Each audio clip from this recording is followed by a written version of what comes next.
Hai teman-teman, selamat datang di Berbagi Cerita bersama saya Yuyu dan Indra. Halo, hari ini kita akan dengar cerita dari seorang teman tentang career switch, perpindahan karir dari seorang apa menjadi apa. Kita panggil teman kita. Halo Esi. Halo. Hai. Kita ketemu terakhir kapan ya sih? Di Jogja ya. Kapan ya? Jogja. Oh iya, 2000 benar-benar. berapa ya? Anak-anak masih kecil ya. Sama Risa, nggak tahu lah. Di Starbucks. Iya. When was that? Before I moved back here. Sebelum pindah ke sini. Ya. Iya. Jadi Esi, ini Yuyu temanku. Halo Yuyu. Jadi Yuyu, Esi ini temanku kuliah. Jadi kami udah kenal hampir 25 tahun.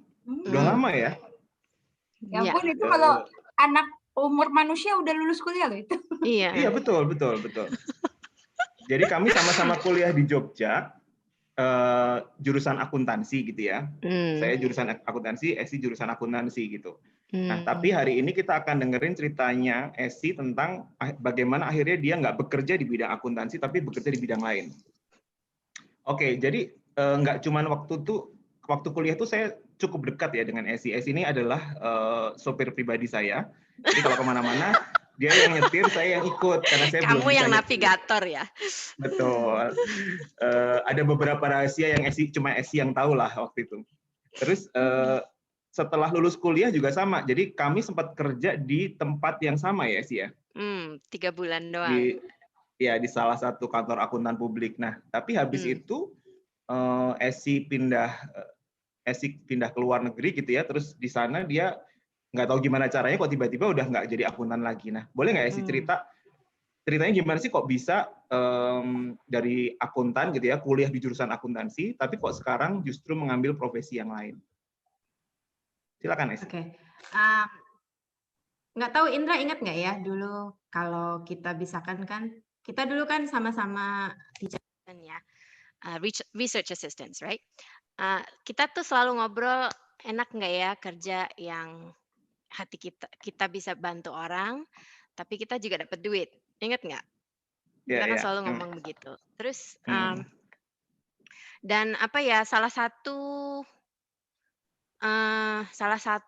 kenapa aku mau jadi akuntan waktu itu karena I was thinking I might want to explore like travel the world. That's one of it. Okay. Dan satu lagi aku pengen bisa bantu make a change somehow.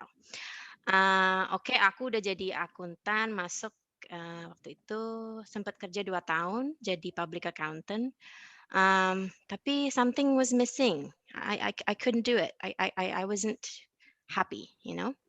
And then waktu itu maksudnya apa sih namanya batu loncatannya. Jadi karena aku udah nggak, maksudnya I'm talking about passion. So my passion wasn't there, okay. And itu waktu itu reflectionnya, aduh berani nggak ya keluar dari akuntansi gitu. Karena kan waktu itu kan kalau masih sekarang juga kalau jadi akuntan pasti gajinya lebih gede dong dari guru, right? Terus aku iseng waktu itu ke Bandung kalau nggak salah. Waktu itu ada teacher training for 1 week, okay? Aku ambil cuti waktu itu, terus aku ambil teacher training di Bandung. Terus kok enak ya, aku seneng ya, aku happy. And so aku akhirnya putusin setelah 2 tahun jadi public accountant, aku resign. Dan waktu itu aku belum ada nih pegangan setelahnya apa, nggak ada. And then waktu itu setelah itu dalam jangka waktu 1 bulan aku apply jadi guru. Waktu itu masih di BINUS ya, dan ngajarnya pun nggak jauh-jauh. Ngajarnya pun waktu itu accounting and economics for grades 11 and 12. Udah gitu aku ngajar 2 tahun, I was happy, but then because my background wasn't in education, I was itching for something, right? I needed the theory. the background, like educational philosophy and all that. So aku pindah ke Kanada, aku apply Masters of Education. Di sana aku ambil yang nggak jauh-jauh, masih belum berani nih, kan ada 2 pilihannya. Curriculum coordinator, satu lagi administration. Educational administration yang nantinya bakalan mirip-mirip lah kayak accounting gitu, Pak. Dan akhirnya aku ambil yang educational administration. 2 tahun aku ambil Masters of Education, aku happy gitu. Terus karena waktu itu aku juga married, terus pindah juga. Tapi masalahnya di Kanada nggak bisa ngajar karena aku nggak ada teacher training. So aku balik lagi dari awal. I had to take my Bachelor's of Education. Karena aku masih passion ya, it's okay, I can do it. Tapi memang yang jadi susah tuh kalau misalkan beda karir yang sangat-sangat beda, itu kontranya ya, you have to start from beginning. But I was ready, I was thirsty, you know. So aku akhirnya ambil Bachelor's of Education, and then I was able to teach in Canada. Di Kanada aku kerjanya di public school for everyone, okay? Dan misinya kan untuk membantu, make a change, okay? Dan waktu di Kanada itu di Ottawa aku kerjanya di sekolah publik yang kebanyakan malah murid-muridnya kan imigran. Jadi dari imigran,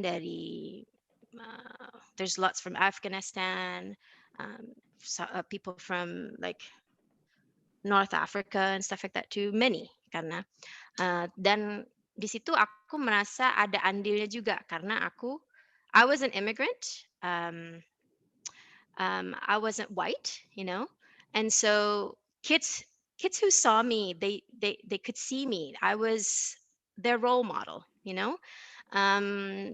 In some countries, you know, role models biasanya kan hanya untuk laki-laki, person with power, you know. But back in Canada, I could be someone who, you know, who can be a role model, who has power in the classroom.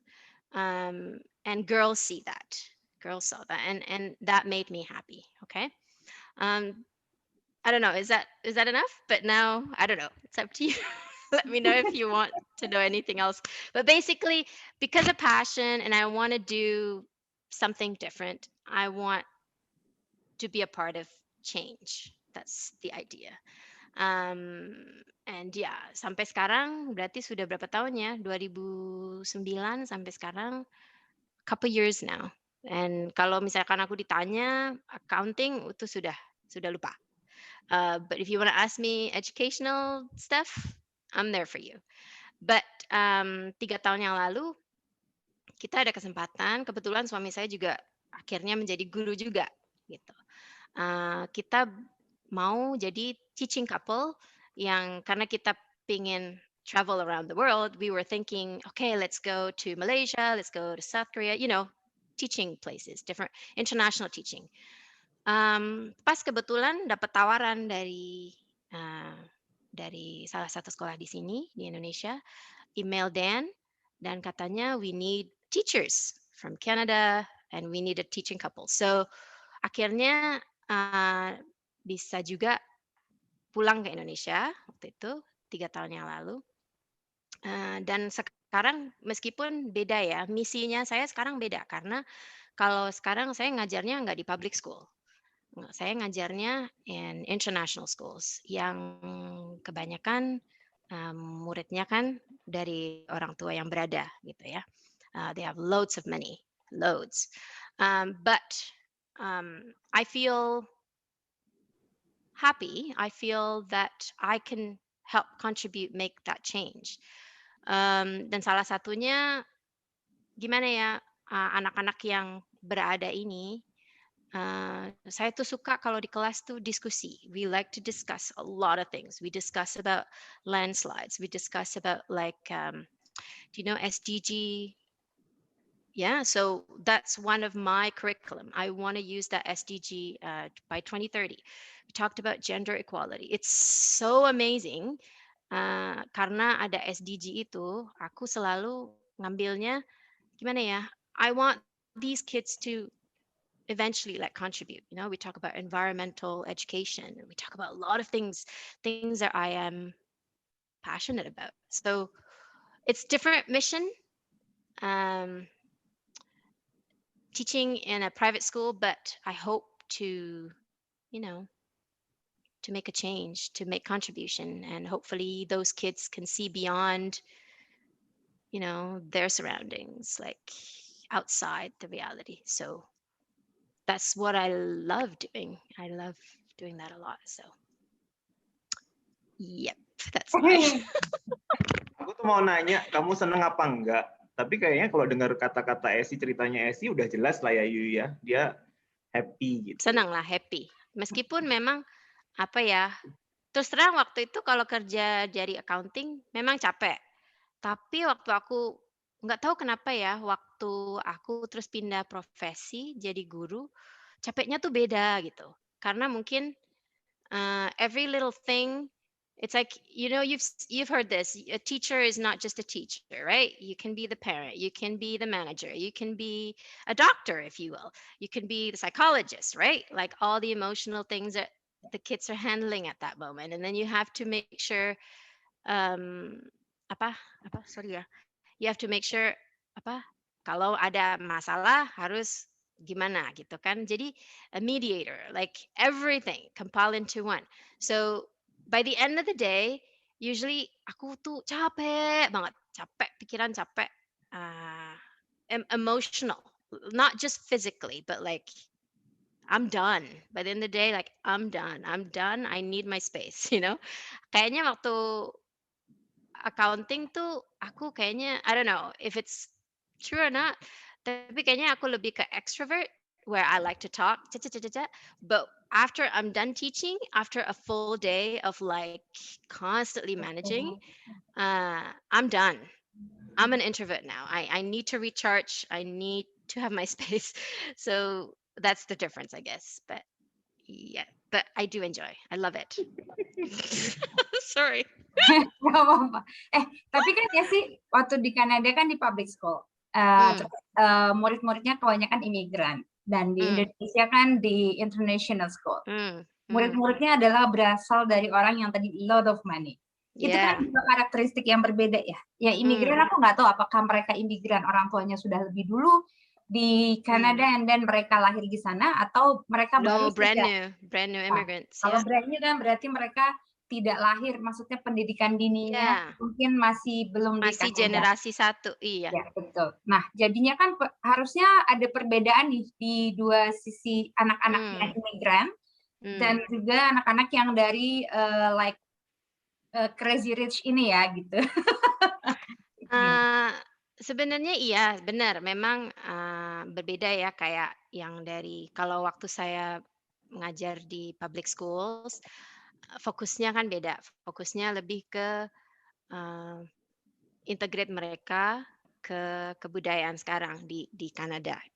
Most of them, I will say 80% of them, they couldn't speak English, right? Jadi metodenya, jadi ada banyak beberapa anak yang barusan kayak refugees gitu loh. Jadi kalau mereka bicara itu, mereka masih bicara masalah guns and stuff, right?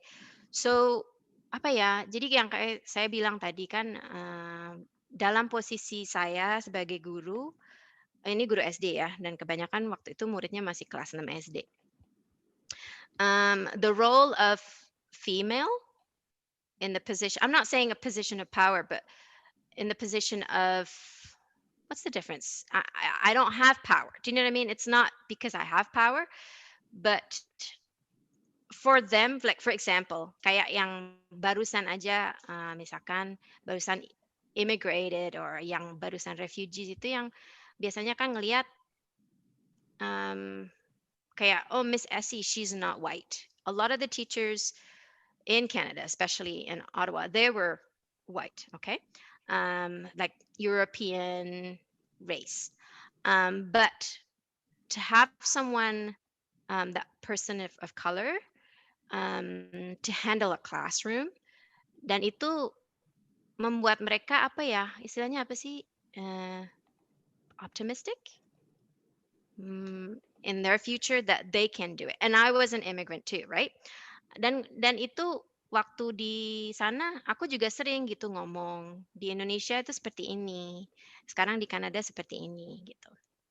Dan apa ya, mereka juga mungkin karena salah satu alasan mengapa saya ditempatkan di sekolah yang 90% was not like, you know, European, Canadian kind of thing, right?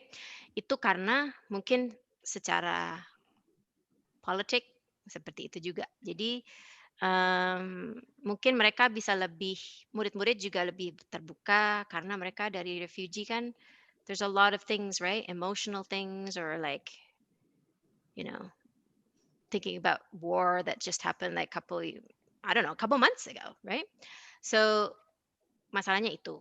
Oke, jadi lebih ke apa ya? I give them like moral support. I give them like sometimes they're not even able to like talk to their parents about things, right? And so I was there to like help them, you know. Nah, sekarang di Indonesia ini memang beda kan, karena seperti saya bilang tadi misinya beda. Misi saya di Indonesia itu bukan, the parents are all involved, okay? Kalau di Indonesia kan parentsnya semuanya maunya ikut gitu kan. Dan bedanya di Kanada kan kalau public school, especially in my area, my school, the parents weren't involved because the parents were busy working 2 jobs, okay? But here, the parents were so involved, right? They want to be a part of their education, which is great, okay? Nah, di sini aku bedanya yaitu tadi seperti aku bilang, apa sih yang diomongkan gitu. Nggak cuma matematika. I'm not just talking about math, not just science, but like what can they do? You know, maksudnya lebih ke what can they do? You are privileged, you know. What can they do to help?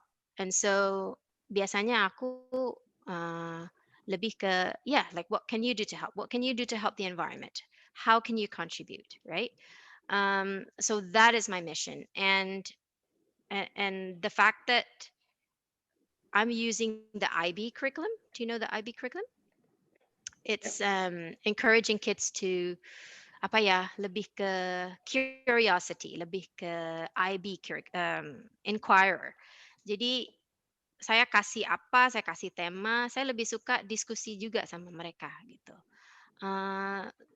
Pokoknya misi saya kalau yang di sini lebih ke mereka harus open lah. Maksudnya di luar kelas mereka, di luar sekolah mereka, di luar pergaulan mereka itu apa sih kejadiannya apa sih, dan itu biasanya saya kasih kayak video gitu ya, itu namanya kayak provokatif aja gitu, to get them to talk, to get them to like, you know, kalau dikeruk gitu loh kayak istilahnya, what can you do, you know, you are privileged, what can you do, dan itu apa ya, dan itu kadang-kadang susah gitu, kadang-kadang sampai aku bilang, oh my god, you don't know, you know, they don't realize that they are privileged, they don't. Kadang-kadang mereka nggak tahu, kadang-kadang mereka tuh nggak ngerti kalau that the parents spent so much money, almost as much as paying university. They don't get it, you know. But you know what? They're great kids. They're both sama ya. Semua murid kan kalau diajarin apa gitu, itu kan kayak sponges. So they soak up a lot of things, you know. And yeah, I mean, comes back to your passion. If you have the passion and what your mission is, it depends on your mission, right? Jadi kalau punya passion, kalau punya misi, bisalah di maksudnya mau muridnya seperti apapun, then you should be the one who's changed, right? You need to be flexible, I guess, and you need to know the goodness, like bukan hanya karena ingin duitnya lebih gede, so you teach in those private schools, but you know, you balance it out. What is it that you want to teach those kids? Oke, Esi, terima kasih ceritanya ya. Jadi tadi udah jelas ya, kuliah akuntansi, sempat kerja di public accountant, terus ngajar tapi masih bernuansa akuntansi, ya kan? Terus pindah ke Kanada sekolah lagi tapi ambil master bidang edukasi. Terus saya kaget waktu kita sempat kontak-kontakan deh. Ternyata Esi kuliah lagi gitu. Kuliah laginya S1. Jadi habis S2 master edukasi itu, Esi kuliah lagi S1 supaya dapat teaching certificate ya, semacam itu ya. Karena nggak bisa ngajar kalau nggak punya Bachelor of Education ya. Nah, Bachelor of Education jadi bisa ngajar. Habis itu Esi ngajar di public school di sana. Kota apa lupa aku. Ottawa. Ottawa. Oke, di situ ibu terus kota Kanada. Oh, Ottawa itu ibu kota Kanada ya? Iya. Baik, maaf. Lupa. Terus habis itu sama Dan ini suaminya Esi. Mereka jadi teaching couple, cita-citanya mau pindah-pindah tempat untuk ngajar dengan visi dan misi yang tadi disampaikan, boleh ngajar public school, boleh ngajar private school, terserah, yang penting kebaikan yang bisa dilakukan. Kurang lebih gitu ya, Sia. Nah, ini pertanyaannya nih, happy udah pasti happy kan, makanya bisa sampai sekarang. Terus boleh nggak Esi kasih closing remarks gitu? Kira-kira buat kita atau buat adik-adik atau buat siapapun yang mempertimbangkan career switch itu apa aja sih yang harus dipikirin dan pesannya apa dari Esi sebagai salah satu sosok yang menurut aku sih lumayan berhasil lah bisa dibilang ketika switching the career gitu, ya kan? Berhasilnya gara-gara happy itu kan sebenarnya kan sampai sekarang gitu. Nggak terus tiba-tiba aku pengen switch 2 tahun switch lagi, 2 tahun switch lagi gitu. Enggak, karena Esi nggak kayak gitu. Dan boleh nggak bisa di-share positive remarks dari Esi? Dua ya. Yang satu, kalau memang merasa itu bukan karir yang sekarang, itu bukan yang diingini gitu. Pasti merasa, aduh, I wish. Okay? Kalau memang seperti itu, then go for it. Take risks. It's okay. Okay. Try, you will never know until you try. So do it, go for it, take that risk, take that jump. And then yang kedua, you have to be ready to start from zero, right? All the investments that you've done karena belajar 4 tahun kuliah, susah, senang. Plus all the networking that you've done so far, right? Pretty much almost zero, right? You have to start from beginning. Aku harus mulai lagi ambil Bachelor of Education and then Masters and all that. That will take time. Dan juga kalau bisa ada yang support from the side, financially, emotionally as well. Karena kalau sekolah lagi, butuh biaya lagi kan, dan juga kalau pas sekolah you can't really work at the same time, right? So you need to make sure kalau ada tabungan, okay lah, atau somebody else who will support you financially and emotionally. Karena terus terang juga Indra and Yuyu, aku kadang-kadang aduh kenapa ya aku pindah karir gitu, kadang-kadang masih dulu kayak kadang-kadang begitu, but then you know what, I'm happy. This is what I want, right? Just a slight thing. Why did I do that? Kalau misalkan aku stay, aku sekarang apa ya? Kadang-kadang cuma bikin begitu aja. But at the end of the day, biasanya I'm totally happy. Like I'm doing what I want to do. That's my win, So go for it. If you want to change a career, go for it. You want to be a singer? Go do it. Want to be a dancer? Go do it. You can do it. Masih muda kita. It's okay. We're not 80 yet, so we're good. Benar. Right?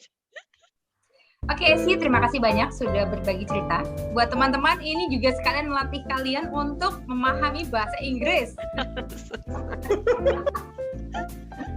Karena dia sudah lama tinggal di Kanada, jadi dia agak-agak susah ya bahasa Indonesia. Oke, sekali lagi Esi, terima kasih atas nama berbagi cerita. Semoga sehat-sehat karirnya dan misinya tetap bisa terwujud dan sukses di perjalanan karirnya walaupun udah switch career. Sampai sini dulu teman-teman. Stay safe juga buat kalian. Bye-bye. Thank you, Esi. Bye-bye. Thank you, Indra. Thank you. Bye-bye.